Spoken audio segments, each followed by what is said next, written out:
squatting. We talked about this with overview changes in murmur. With squatting, rapid, you're going to increase venous return. Most murmurs will increase. What's the big exception that you are going to predict for me? Hypertrophic obstructive cardiomyopathy.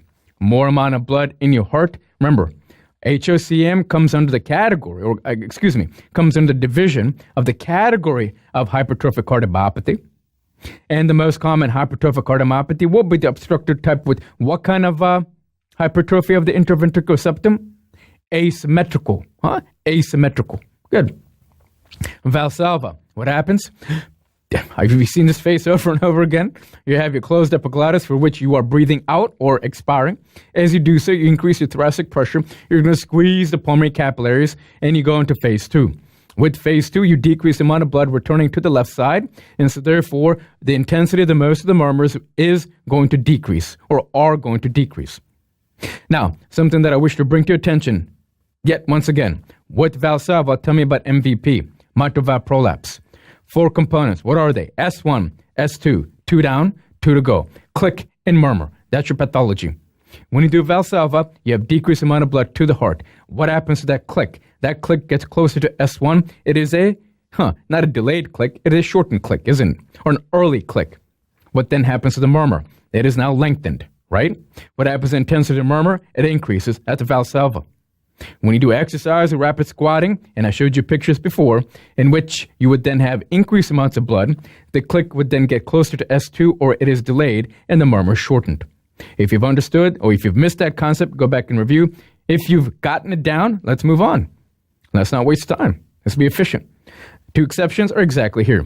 2 exceptions are systolic murmur, right? Here, in which with Valsalva, with hypertrophic obstructive, it is going to get worse. Mitral valve prolapse, it is going to become longer. What is the murmur? What about the click? It gets early. Exactly what we just went through. Let's continue. Isometric hand grip. What's happening here? It's the fact that when you do hand grip, you're increasing your TPR. When you increase your TPR, then, now here, we haven't talked about this. Well, this is the first time we're seeing this. We talked about hand grip, but not in reference to the following murmurs, So murmurs of mitral regurg. So first and foremost, you're clenching a fist, you constrict your arterioles, increase TPR, increase afterload. There's more blood where? Left in your left ventricle because of increased afterload, increased resistance. I think we can all agree upon that. But say that you have mitral regurg. You tell me quickly, mitral regurg, difficulty with closing. When should the mitral valve close? During systole. You cause a systolic murmur between S1 and S2. What kind of murmur? Holosystolic. You should be able to go through that quickly, and you will. These are steps that you have to take in medicine every single time. The more organized your thoughts are, the faster that you can run through them, and therefore when a attending or an exam asks you a question, you arrive at the answer in a very efficient and quick manner. And it's never going to leave you. Never.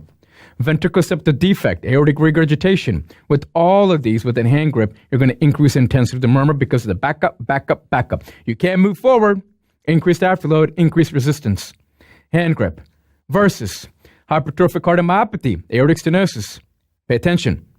Hypertrophic cardiomyopathy, asymmetrical, hypertrophy, outflow tract is very, very compromised. Thus, by hand grip, you increase afterload, the separation of the outflow tract becomes increased, thus the intensity of the murmur is going to decrease. Tell me about aortic stenosis. Normal gradient is high between left ventricle and the aorta. To ensure unidirectional flow, correct?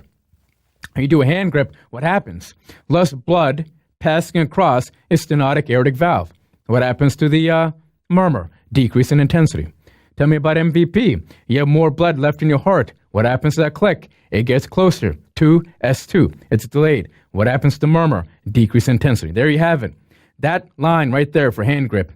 Probably one of the most important ones for maneuvers because students tend to get that wrong over and over and over. You understand the pathophys? There is no way that they are going to shake you. You are invincible, my friend. Increased afterload delays left ventricle emptying in HCM. In aortic stenosis, turbulent flow reduced as well as due to reduced pressure gradient.